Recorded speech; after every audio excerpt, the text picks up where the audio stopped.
All right. So, can anybody in here tell me what is AJAX?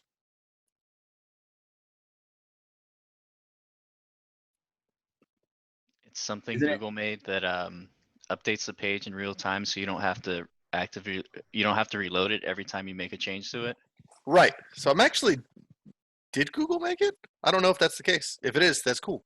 But yes, AJAX stands for asynchronous JavaScript and XML, and what it's primarily used for is we can use it to either make changes or get changes and update what's on our page without actually having to make a full HTTP request and have it go to our server and then return a new freshly rendered thing. So we can pick bits and pieces of our page that we want to change and essentially create a single page application. So I have this dummy project that I have spent some time creating. This is a snake pit because we're doing Python. Um, I've got this nice little article about some snakes that I totally didn't steal from a National Geographic article. Um, but if I go to view all snakes, I have this table. Obviously, there's no snakes in my database yet. I can go home, I can add a snake, and then, so if I make Monty and he is 12 feet long and not venomous and click submit, it takes me the information for Monty. If I go home, go to view all snakes, right? And then I could delete Monty.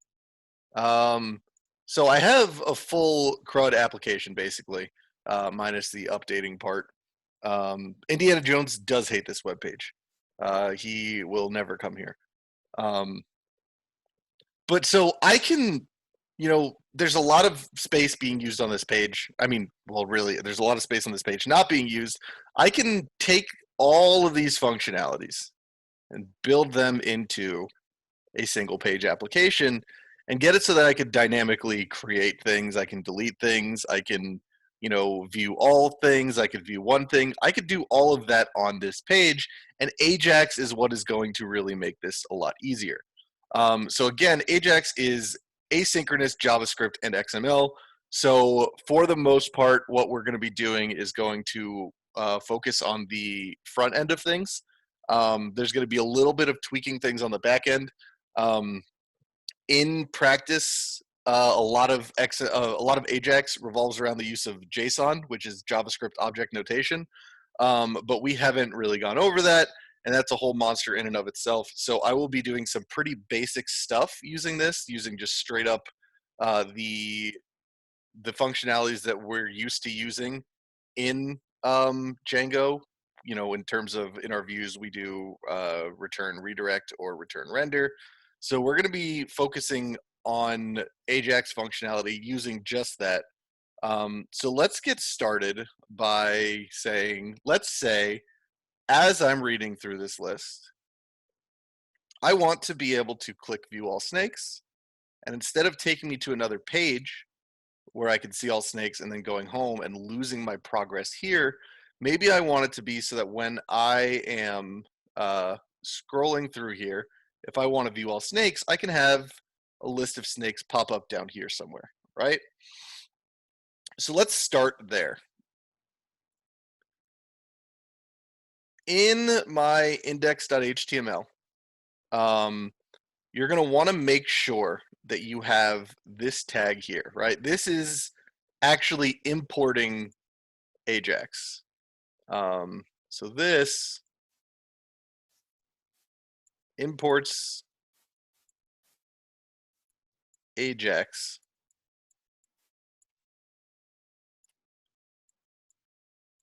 So we can actually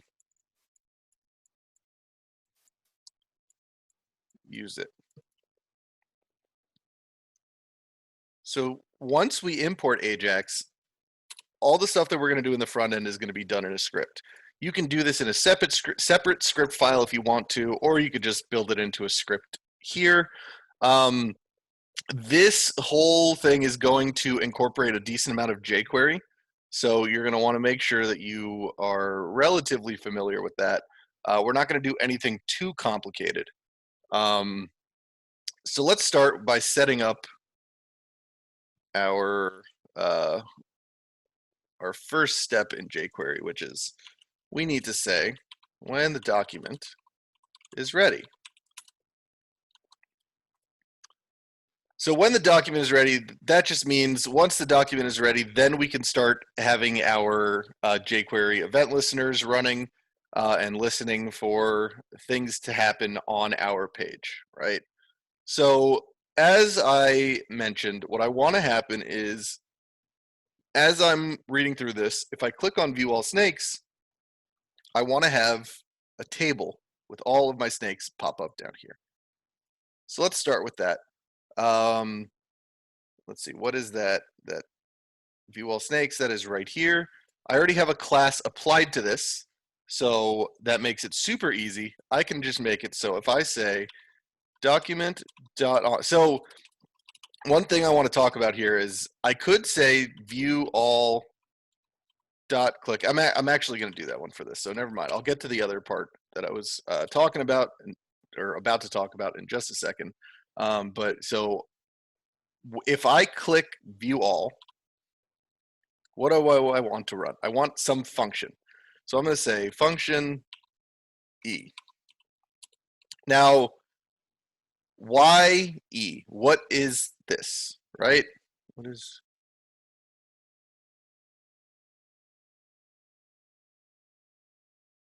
What?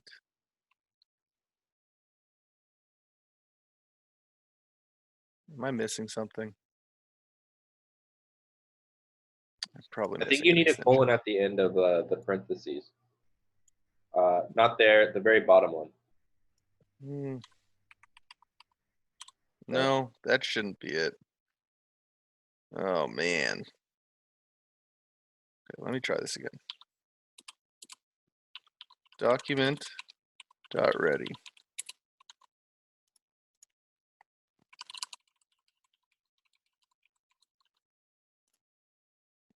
I'm getting all kinds of weird stuff here. Let me see. Is this my rainbow tags that's doing this?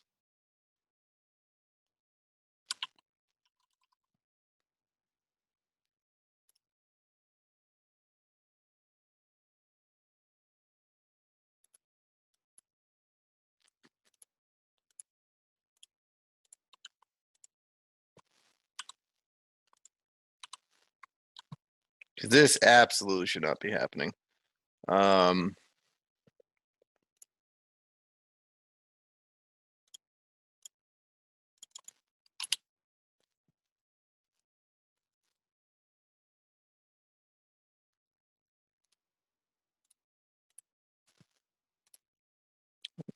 Reload this. I think that might have something to do with it.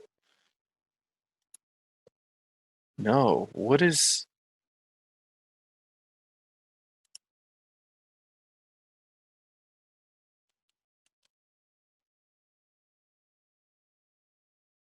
What the F is going on here? Hang on a second. Let me restart You're Visual missing Studio function Code. after ready. Yes, thank you. I can't believe I missed that.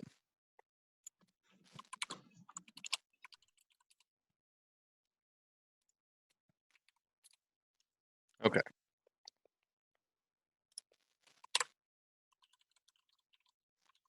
All right. That makes a lot more sense. That was embarrassing. All right. So if I on click, like I did it here and I didn't do it up there. Okay, so let me go get those extensions back up and running. Rainbow indents, indent rainbow enable, bracket, bracket pair, v2 enable. Okay. All right, that looks better. Okay, so I have it so that if I click on view all, right, and I put this thing in here, this is going to stand for event. And the reason that I'm doing that is what would you just take a guess just from your time, messing around with web development and HTML stuff. If you click on an A tag, what do you think the default event is? Well, unless you assign the A tag to lead to somewhere, it's just going to do nothing. Right, but if there is a link in there, a URL, what So is you would, Get? it would take you to the URL, right? It would make an HTTP request. So what we want to do is overwrite that. So if in this jQuery function we pass e or event, but e for short as a parameter, I can say e.prevent default. So what this will do is if I click on this A tag, it won't actually fire off the HTTP request. I could prove this. I click here,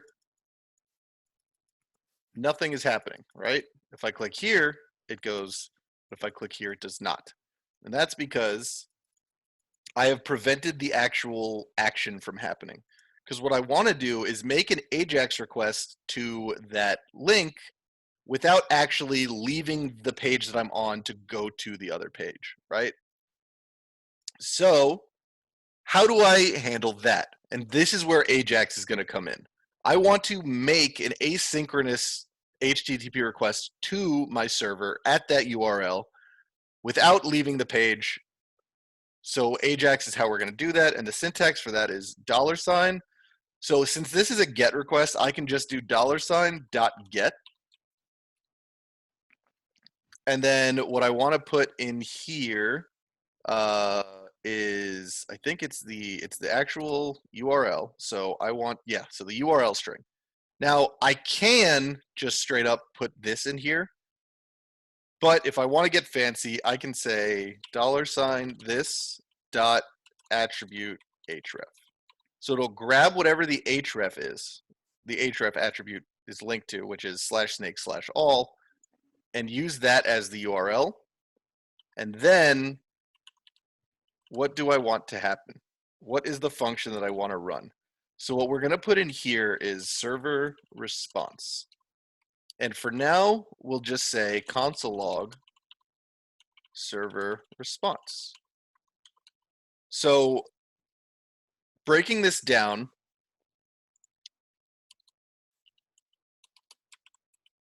on clicking an element with a class of view all, prevent the default action in the case of an A tag firing off an HTTP request. And then make an AJAX GET request, an asynchronous GET request to the href attribute and run a function. And then I'll leave this out right now. So if I refresh this page, when I pull up my developers console and go into console, right? If I click view all snakes, what does that look like?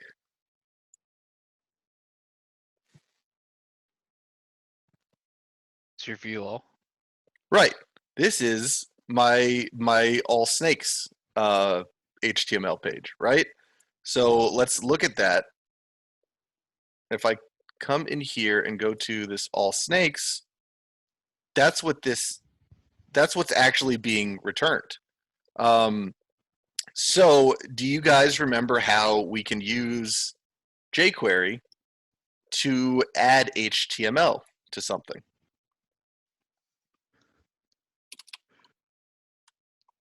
Inner HTML, document write. Well, that's not using jQuery. That's not jQuery, I think. I think that's just basic JavaScript. But so I have the foresight, aka I've done this demo a million times, and this is just template code. But I have this all snakes class that I've already set up. So if I say all snakes .html server response, when I click on the A tag with a view all class,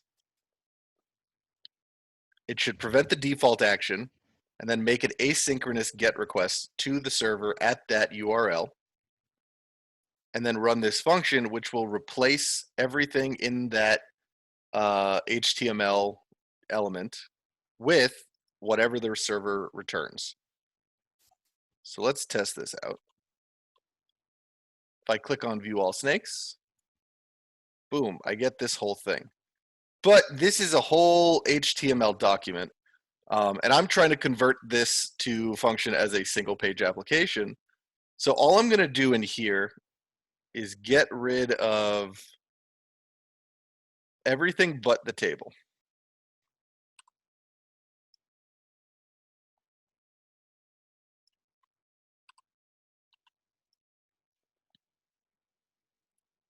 So now if I refresh this page and I click view all snakes, I just have the table, right? And obviously there's nothing in there. Let's add Monty back, my 12-foot long Python. I click submit, goes information for Monty. And if I come here, click view all snakes, in my table, I have Monty, right? Which is great because if I'm scrolling through here and I want to say, oh, snakes are real neat. I wonder what kind of snakes are in this database. I could click this and boom, I didn't lose my place or anything. Everything that I've been doing on this page stays where it was, and it just rendered a different piece of information here, right? So now, probably what I want to do is if I click on Monty, I've defeated the whole purpose of adding in this kind of single page application functionality if, when I click this, it takes me to another page, right? So what I probably want to do is rather than have it work the default way, kind of build this same functionality where I click here and instead of taking me somewhere else, it just renders down here. I'm going to do the same thing for when I click here rather than taking me to another page. Let's get that little chart of information to pop up down here.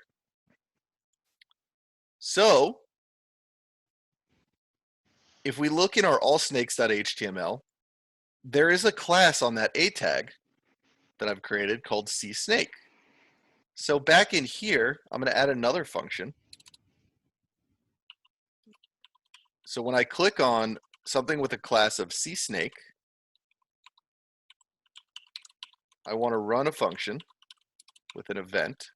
I want to prevent the default event, which in this case, again, is making an HTTP request and running away. So let me put this down here.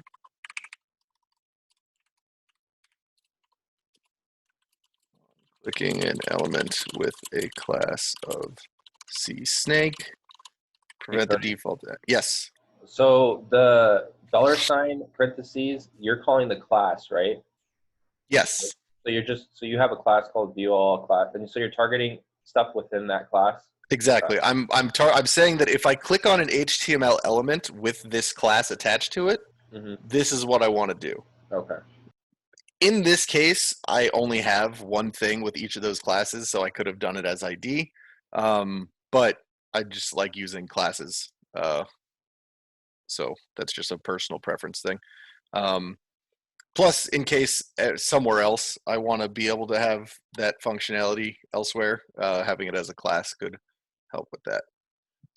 So I basically want to recreate this, but with a slight difference. So I want to make an async GET request.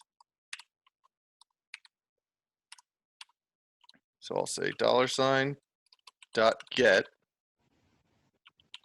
this .attribute href function server response. And then in this case, I already have this guy down here. I'm going to change this to one snake. And in here, cool, I have no styling on the new info. So I'll just say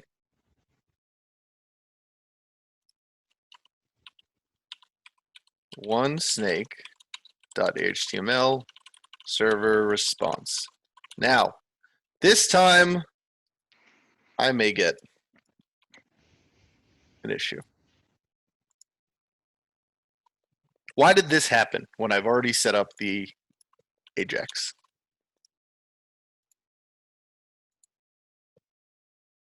Anybody have any ideas? Because when you, because it's going to the user, it's going to the ID of the snake, right? When you're routing.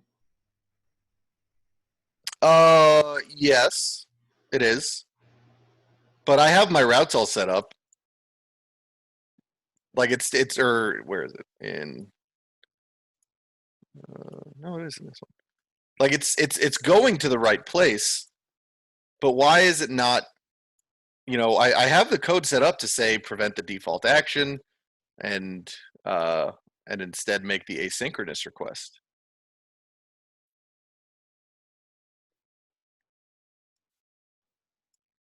Do you have a one snake? Yep, I do.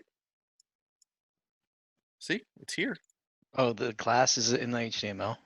Yeah.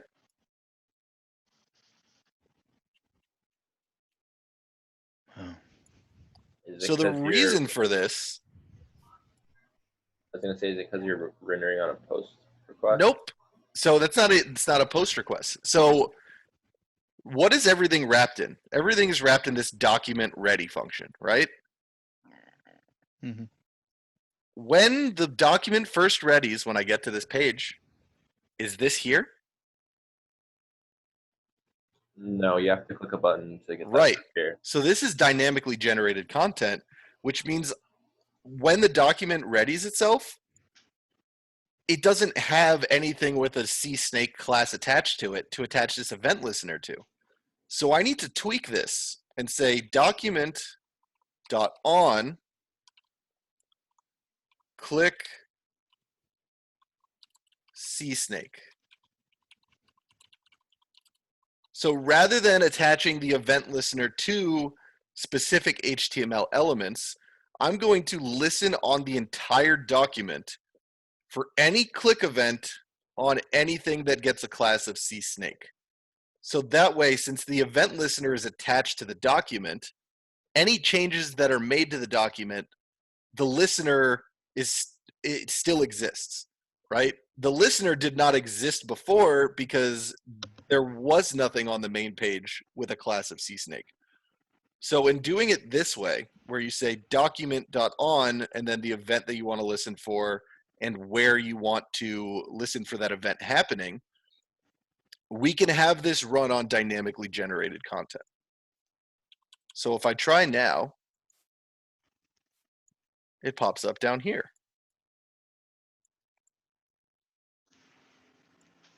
So I'm going to retroactively just add that to all of this other stuff, just because, just in case down the line, I want to have more of this stuff generated dynamically.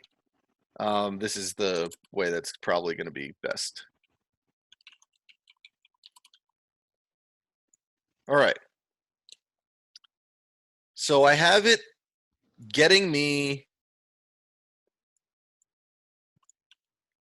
the list of snakes when I click view all snakes, and getting me one snake when I click on that.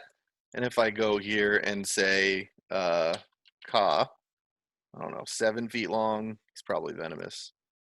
So now if I go back and I click view all snakes, I can click back and forth between these all day and they will pop up. And if I start reading things and then I do stuff, I don't lose my progress, right? So we are moving even closer towards a full single page application, right? Cool. Now, what about this guy?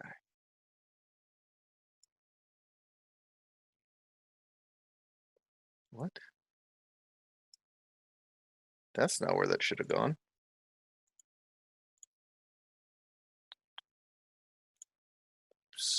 All snakes.html, snakes/snake ID/delete. Huh. And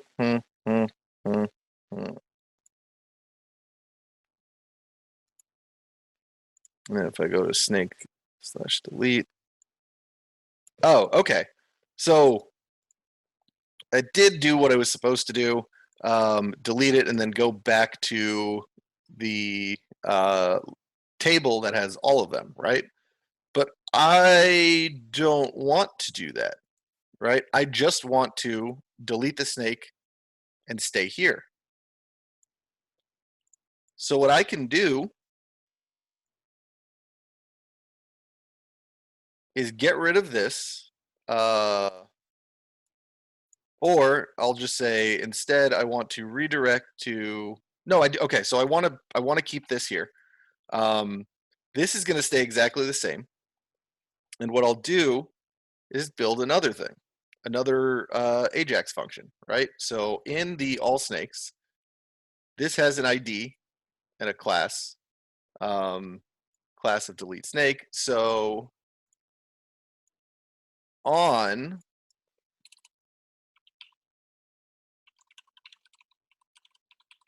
click delete snake, I want to run a function which will prevent the default action of clicking that A tag. And now I could rewrite this function, right? But it's probably more efficient if I create a function called get all snakes,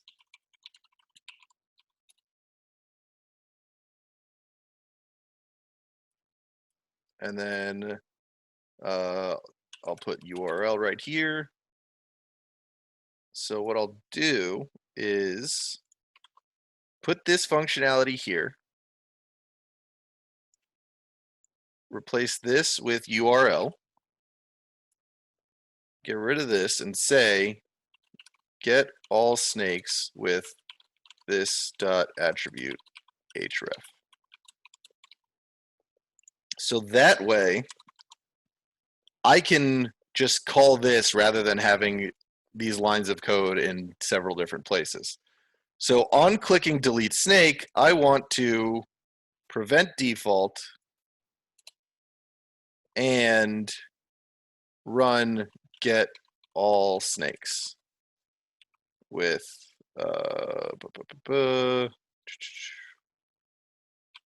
slash snakes slash all.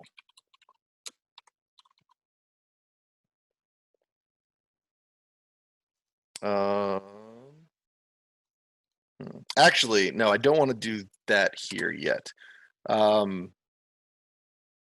I will just, so I am going to end up using this later on. I just got ahead of myself here.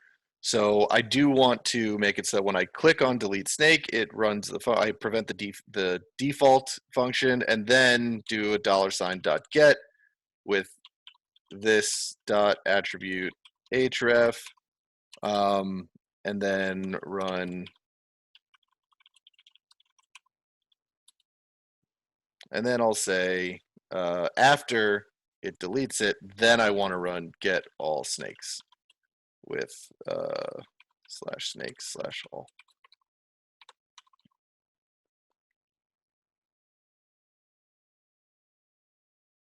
Actually, no, because this method redirects to slash snake slash all, which goes to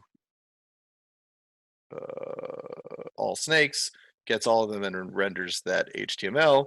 So I can just say all snakes dot HTML server response. So let's test this out. If I click add a snake, add Monty back, home, let's add a couple more snakes. Who's got another snake? I'm out of snake names.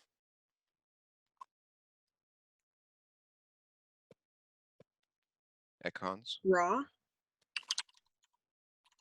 Raw. How big is raw? 9 feet. 9 feet. Is raw venomous? No. No. Click submit. Cool. So if I click view all snakes, I've got Ka, Monty, and Raw. There can only be one so I'm going to get rid of Ka. Cool. So I've deleted Ka, and it stayed here. And to prove to you that it didn't actually go anywhere, I'm going to delete Monty again. And this is staying here, and this updates, right? So I have even more single page application functionality. Cool. And then if I click raw, it pops up down here. And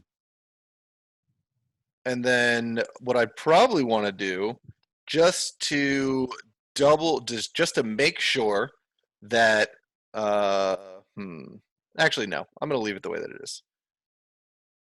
So we've got this working, we've got this working, we've got this working, right? What about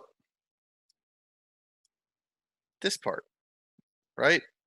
Can we do a whole form submission from, well, first let's focus on how to get this guy to instead of being here, pop up here, right? So let's do that. I have this class new form. So document dot on click new form function with e dot prevent default, and then I'm gonna say I have this guy right here, div for form dot html. Oh wait, not yet. I need to send off the actual AJAX request. So $.get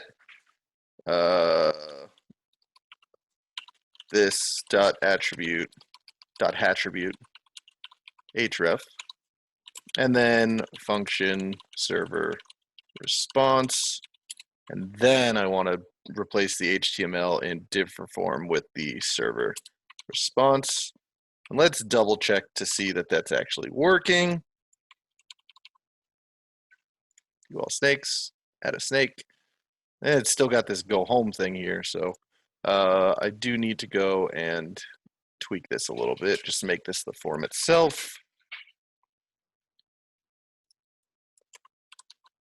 And then I think I need to do the same thing in here as well.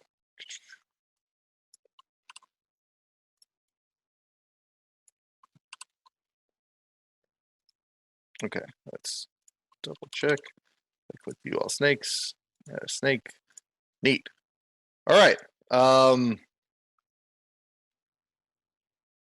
So if I, put something in here and click submit, it does the normal thing, and I don't want to do that, right? So let's figure this one out.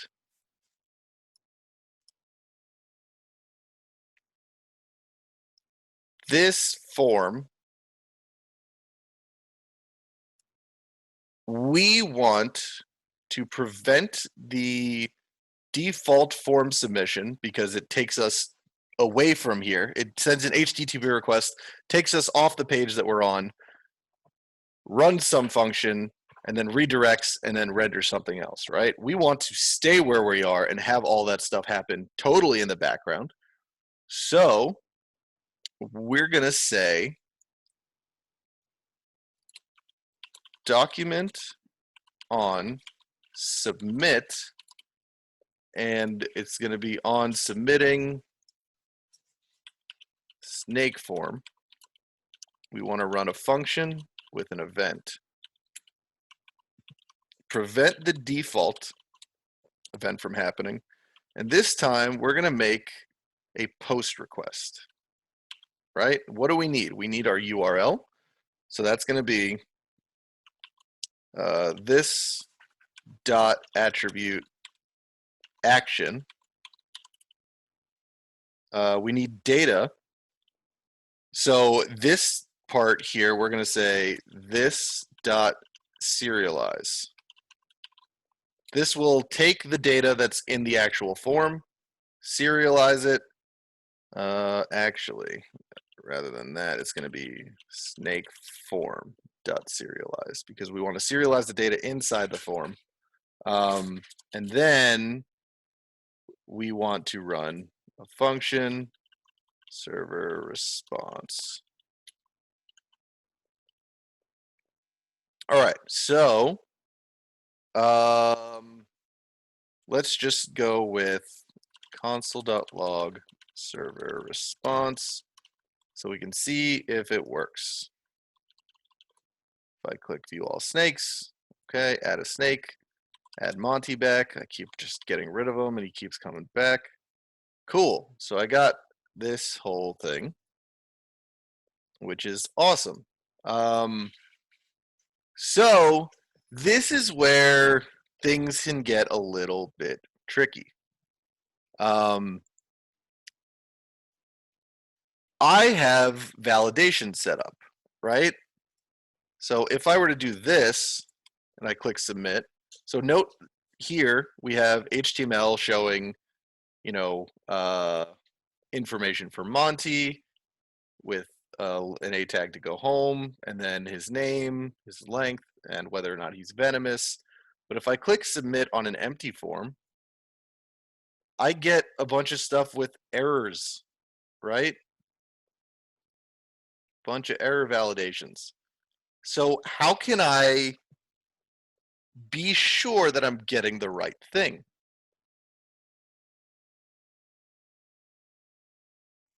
So what I'm going to do is bring in JSON. So, oh God, I forgot where this comes from. Django import JSON response.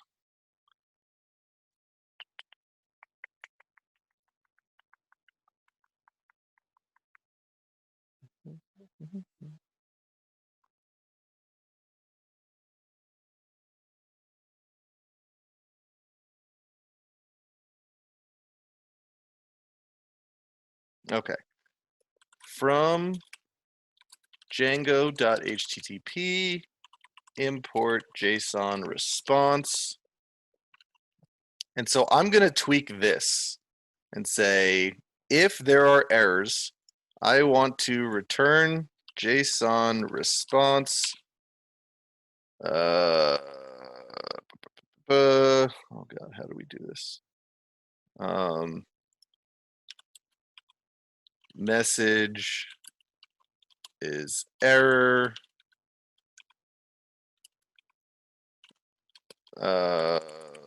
We'll change this to status error. Messages is going to be messages. Or actually, no, I don't even need that. I think, no. Yes, no. All right, we'll leave it like this for now. Otherwise, JSON response, status, success. Cool. So, let's double check. Let me.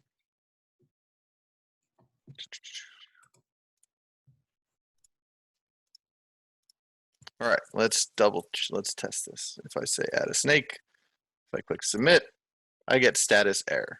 If I add Monty, I get status success. Cool. So I can use this to my advantage.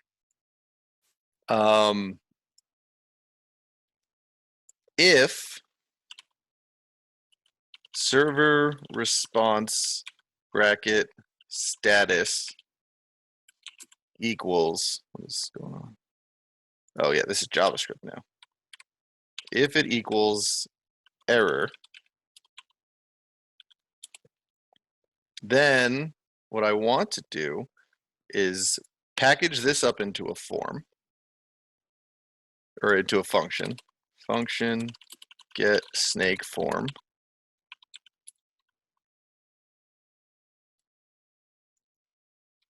Slash snake slash new. So if the server response status is error, then I want to run get snake form. Otherwise, I want to run get all snakes.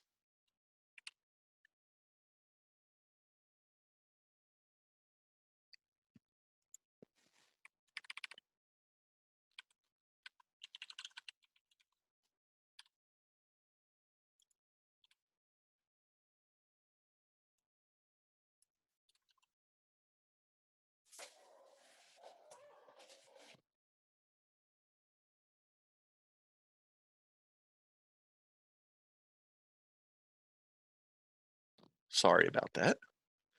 Okay, so on a post submission, if the server response status is error, then I want to get the snake form, which should render the error messages.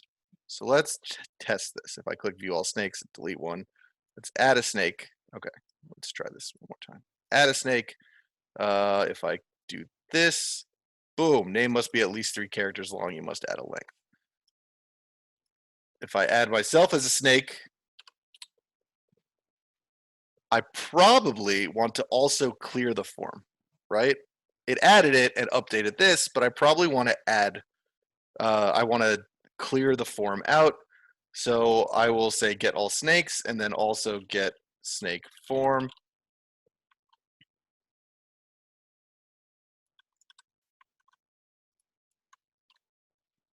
View all snakes.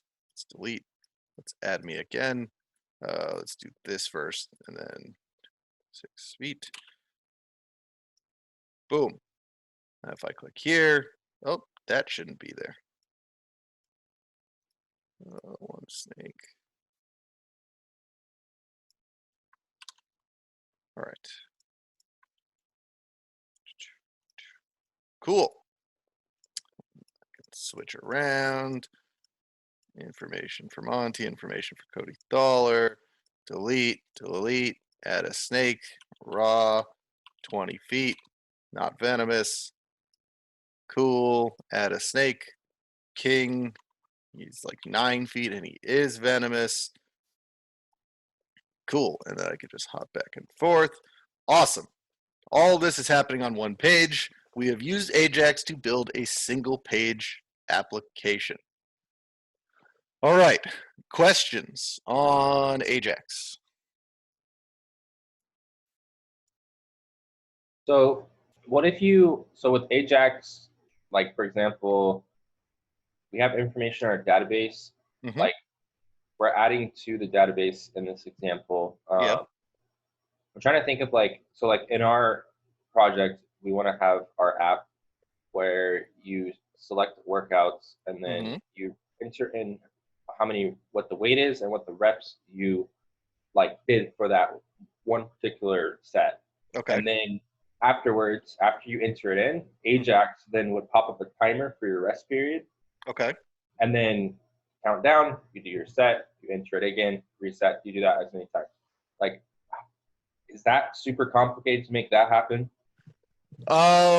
So I'm just trying to think of like time frame because we only have like 3 days and probably the rest of this day, or like half of this day is probably going to be spent like, we haven't even got our wireframe built out just yet. okay, so the way that I would handle that, you could use AJAX to do that, and instead of having something server based, you could have like, you know, document dot on click start workout function e,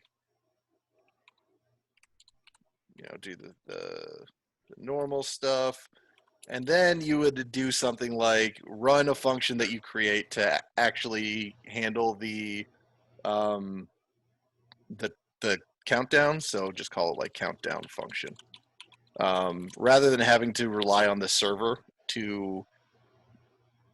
So essentially, if you wanted the server to be the thing controlling the timer, you would have to look into a technology called channels, which is essentially a socket connection that's open at all times and constantly listening and updating based on updates rather than HTTP requests.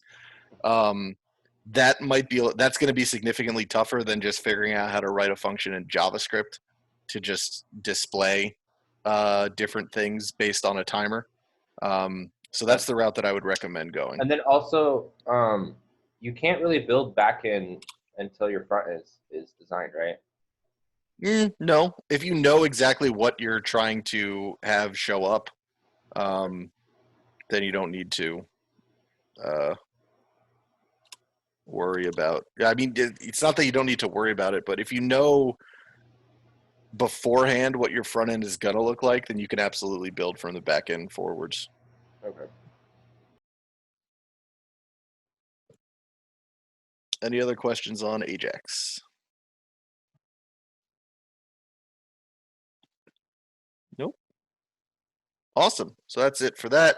I will have this recording put up on YouTube, and I will also post the code on Git.